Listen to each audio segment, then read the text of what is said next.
I'm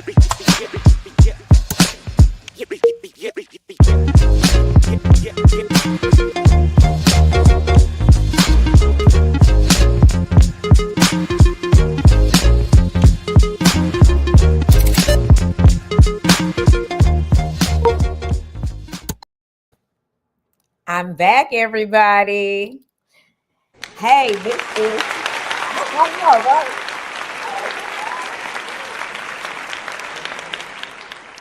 Thank you for joining Essential Pedagogy Podcast. Wow. We've had quite a time in the past week. I want to just take the time right now to ask you to join me on YouTube, Essential Pedagogy, and subscribe with me there and get some reminders. Join the little notification bell. That's what they say all the time. Look, I'm losing my words. So that you can be reminded of my podcast twice a month. That's the first and third Thursday.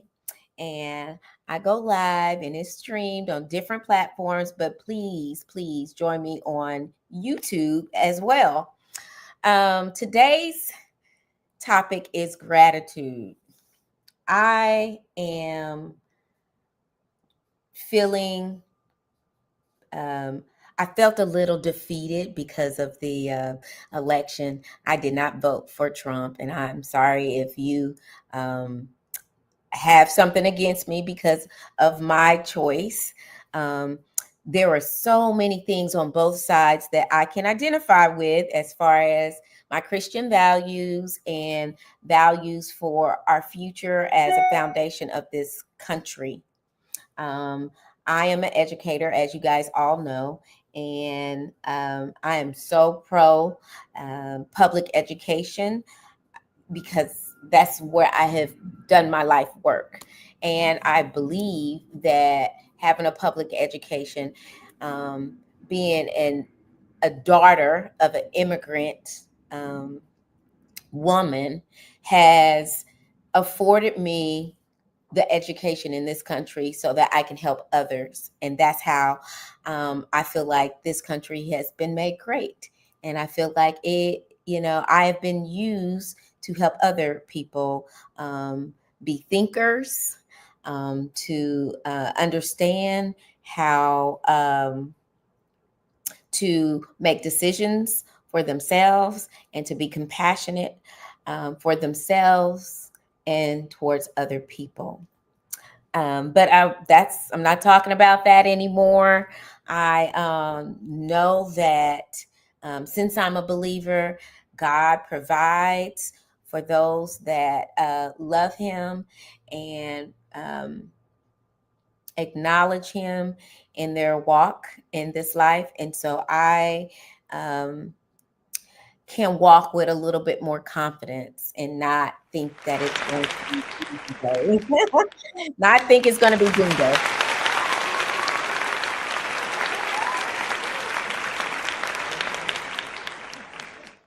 I'm armed with the knowledge of the past, so I stay encouraged. The past hasn't always been very positive for African Americans, or I really don't like that word. I know a lot of people like it, but I really don't like the word. I tend to want to go by and be addressed as a Black person because I'm not from Africa. I have no idea what Africa is really like. I have read, I have watched, I know true African Americans, people who are here that left parts of that continent and now are Americans. So I feel like they are the true African Americans. But I will say that Black people with a history of heritage here in this country have a deep rooted history that all people should understand and know when they get here. But if they don't, I feel like it gives them a skewed view of what America is. And I'm going to leave it at that. I want to talk to you about how people can stay encouraged in a tough time. I feel like when you are discouraged, when you work so hard, a lot of people work hard to vote, and have had a long lineage of people who work really, really hard to vote. And working hard back in our past and working hard now looks a little different. So working hard back in the past was, of course, everybody need to know where their voting location is and polls are. And people used to have to pay to vote. Black people used to have to pay to vote. Um, People had to overcome lots of obstacles to vote. And so then you pass down a attitude of a sense of obligation to vote. Now, I respect those who don't want to do this. How I don't really. I'm gonna take that back. That's a lie. I don't respect that act. I can respect a person without respecting that act. I make that clear. Me as a Black person, I feel like I'm obligated to vote and educate myself on how the government is working and where things are going, and um, so I can make a decision for myself, so I can be a part of society and have a say so in what goes on in this world. Um, I have family members who choose not to vote. I love them. I don't really like the fact that they don't vote, but I love them. I want our children to build a better society in America or wherever they choose to live. Okay. Um, so I want to give people some hope during discouragement. I know that voting now looks different than it did back then, and they had other obstacles. But my gosh, if you voted in Dallas County, baby, y'all's voting ballot was 4 pages. I went to the wrong place when I first went to go vote, early voting. And y'all's decisions, y'all had a lot of decisions to make. And I am not jealous. Um, I saw that it was 4 pages, like front and back. I was like, oh my. Ooh, y'all had a lot of propositions, a lot of people to vote for. I voted in Denton County, and ours was front and back, and it was halfway down the back, first page, and then only halfway, but only a few things. We had to, only a few decisions, only a few topics to study. So it's very interesting voting now, I guess, compared to back in the day. There's so many different things to decide on, but neither here nor there. I want to talk about gratitude. Um, I want to talk about the 8 reasons why gratitude is necessary in the world today. Um, there's so many things out of our control, and I believe that a lot of people are upset and feel some kind of way about the election. First of all, it takes a lot to vote. It takes a lot of studying if you're going to do it mindfully and responsibly. If you're just going to do it because of what someone says on the news. Now, look, we all know how AI work. We all know how things can sound like other people and it not be the truth. So you really got to educate yourself, and it is not easy. It's not. So what I'm trying to get at is that we can't control everything, and it made us feel like we can. I only had one vote. You know what I mean? There's millions of votes out there and only have one. So it's not like I personally can control, or even my friends or family or anybody. But I do believe, specifically thinking about your gratitude can increase your resilience, can improve your sleep, can reduce stress, can foster better relationships, enhance empathy towards yourself and others. I'm a very big proponent of having empathy for yourself and not just others, giving yourself a break, not being so hard on yourself. Um, uh, because that's when you can truly be empathetic for other people. Um, Also can improve positive social environment, positive self-talk. When you choose to have gratitude and to intentionally do this. Now I'm going to give you some tips on how you can do this effectively. I had an app on my phone. That's one of them. Oh, that's number. I'm not going to give all that right now. Okay, let's do number one. Number one, we need to be specific on what you're grateful for, not just basics. Now, I do this exercise with my students.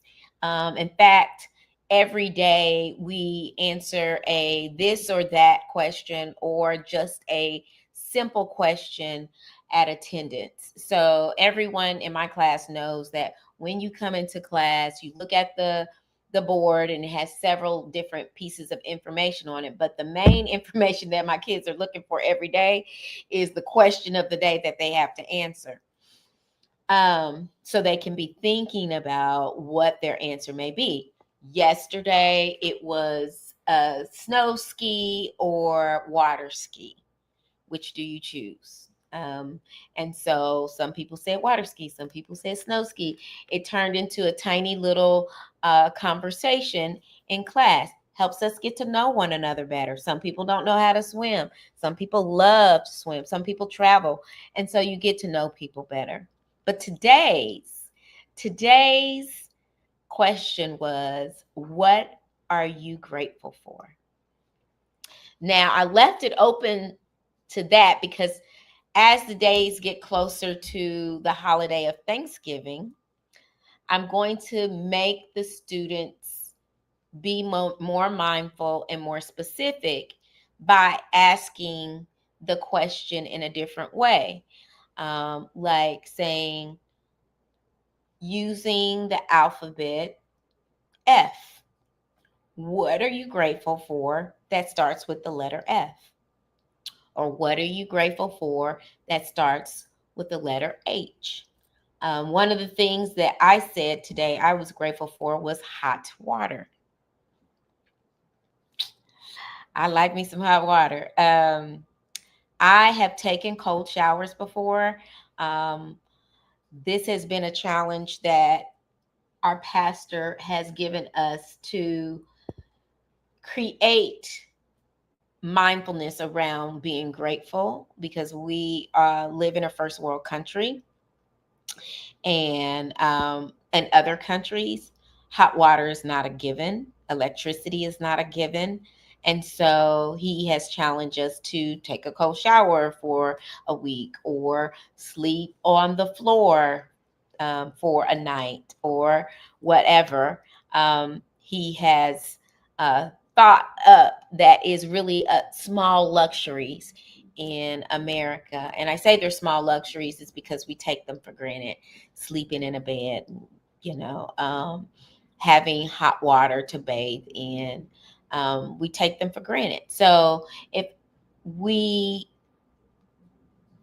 drill down to more specifics, then we can have more dialogue around reasoning, health. Yeah, H can be for health. Um, we can drill down to reasoning of why someone, and it can be more meaningful and not just say, oh, family, or I'm grateful for God. And there's nothing wrong with being grateful for God. I am too. But I want people to think about even the small things that we can be grateful for. So anyway, we can use what we use these things are, they're called primers.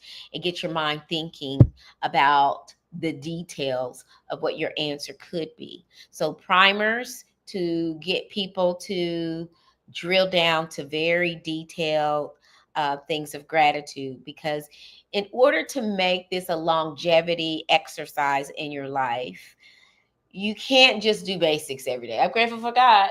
I'm grateful for God. I'm grateful for God. It just will not to be a longevity type exercise if you just say some of the basic wide strokes, streaming type uh, categories or things that you could say um, for gratefulness. Um, Creating a limitation, right? Uh, these things could be primers, like saying, "What are you grateful in your house?" Or "What are you grateful for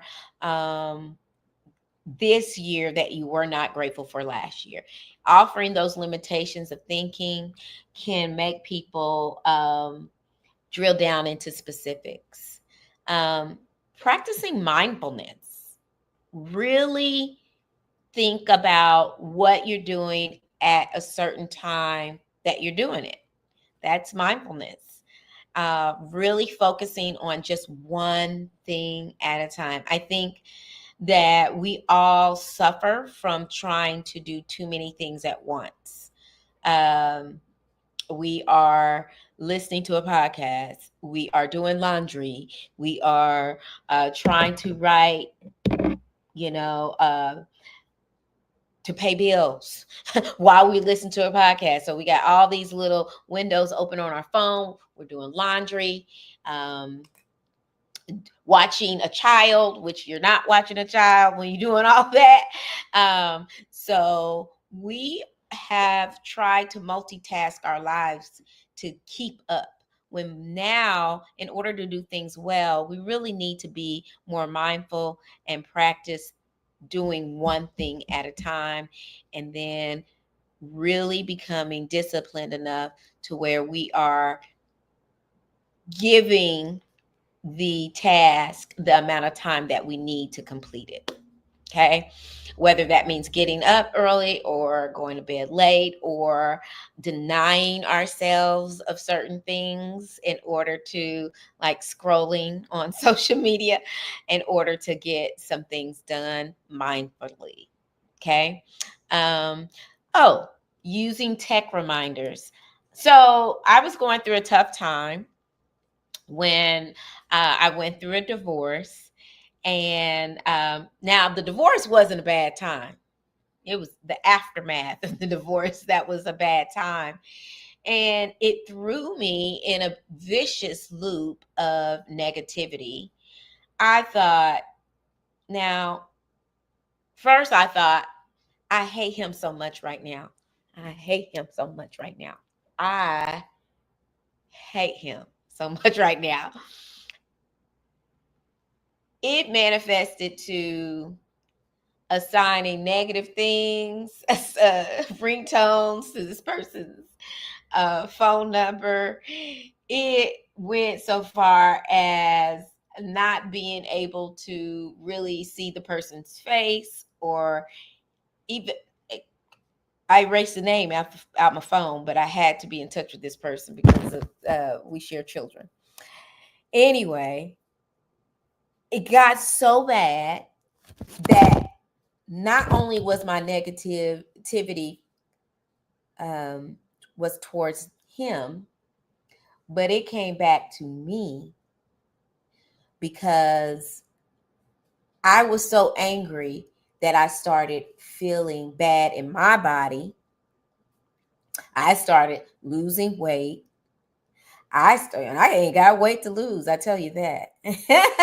I started having an outlook on life that wasn't very productive for me. And all the while, I'm just venomous towards this person. Not even outwardly or in public was I necessarily venomous. I had it inside of me. I was seething inside. And then it made me not be grateful for the things that I had. And once I started writing down things that I was grateful for, there were times that I wasn't specific enough and I let it go by the wayside. So that's when I downloaded an app that helped me to develop gratitude more. And it was a self-talk. It was a positive self-talk app. And it would send me these little text messages every now and then saying, I see the good in every day that comes, or because I'm around, things are better. So when I started looking at these from time to time, I didn't have, like, I had gone through a bad breakup. I had a messed up attitude. I almost cussed, y'all. I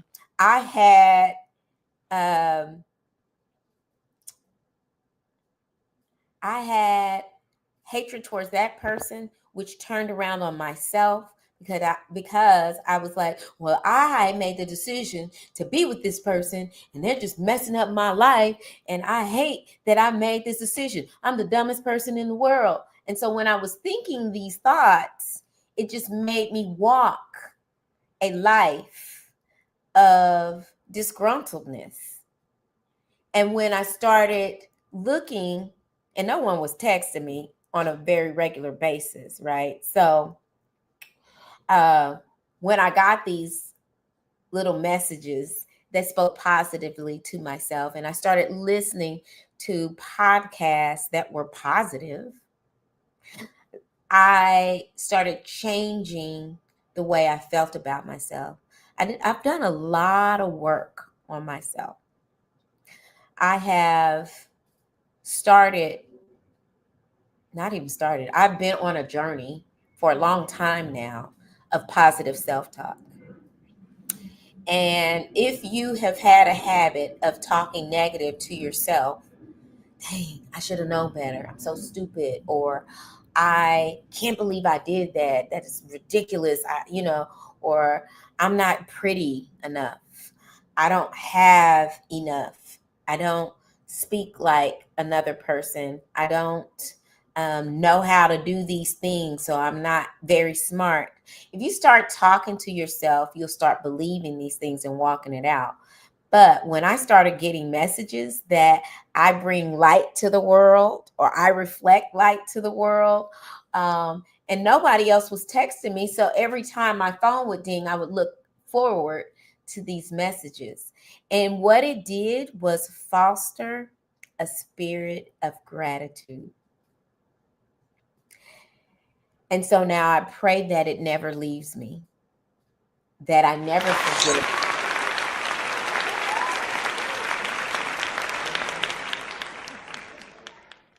And that is my great hope for you guys. The reason why I started this podcast is because I was starting to feel at some point in my teaching career, I started to feel like there was no hope for society.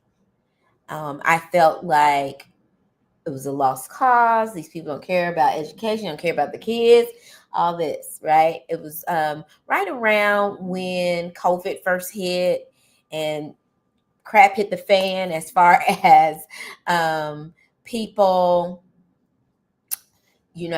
feeling the heat from different directions and having some unreasonable expectations. People were also losing it with their own children, and their CPS cases was out the wazoo. And so I started to lose faith. And then someone reached out to me and said, I really don't know how to do this. I don't know how to help them at home. I don't know how to help my own child, and I feel very frustrated. I feel helpless. And so I started helping one parent, another parent friend of mine, another one. And then I just built a business helping people understand how to teach their kids, or not necessarily teach them, but to help them, to be an advocate for them in special ed or special services, to be a resource for tutoring service. And I would literally, guys, come into people's house with a mask on to help their children because people were not in school. And so to see these parents struggle with maintaining their jobs, trying to cook, trying to make sure that their kids are getting their work done. And this is not just friends, because it turned into word of mouth, and people were calling me that I didn't know. I didn't even know how they got my information. I did start a Facebook page, so people found me on Facebook, and it renewed my spirit of hope for the world. It renewed my spirit of gratitude, and it made me want to help spread that compassion for other people, and to help people understand the inner works of education and how it works, so that they can develop a compassion for education as well as we develop a compassion for them. And I just wanted to be known. Yes, we have our problems, but at the end of the day, hope prevails. We have to have hope, and that is rooted in gratitude and faith. And so with that being,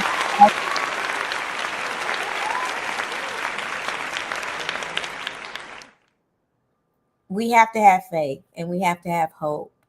And so my greatest hope and my greatest ask is that you continue watching, because although there's sometimes some frustrations that come through my podcast, I want you to know that I have a deep, deep faith and hope for a greater tomorrow. And we do this through educating, and we do this through building compassion every single day. Don't give up the faith. And I hope to see you next week. Not next week, in 2 weeks, right? In 2 weeks, we're going to continue talking about being grateful. Hopefully, I'll have a guest. I have a guest that is a counselor. I'm hoping that works out with her schedule. I'm working with several people trying to get their schedule together. It's a tough time, and it's really been tough but I'm glad this voting season has ended, because now we can kind of slow down a bit. But Christmas is around the corner, but don't be, a slave to Christmas, y'all. Don't be enslaved to Christmas. It's going to be okay if we can't do all the things on Thanksgiving, which, guys, we need to go back to being thankful and not worried about everything being perfect on the dinner table, because if we eat every day, Thanksgiving is going to be okay. All right.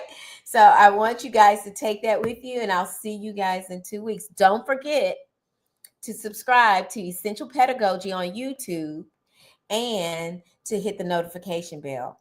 Until next time, thank y'all. I appreciate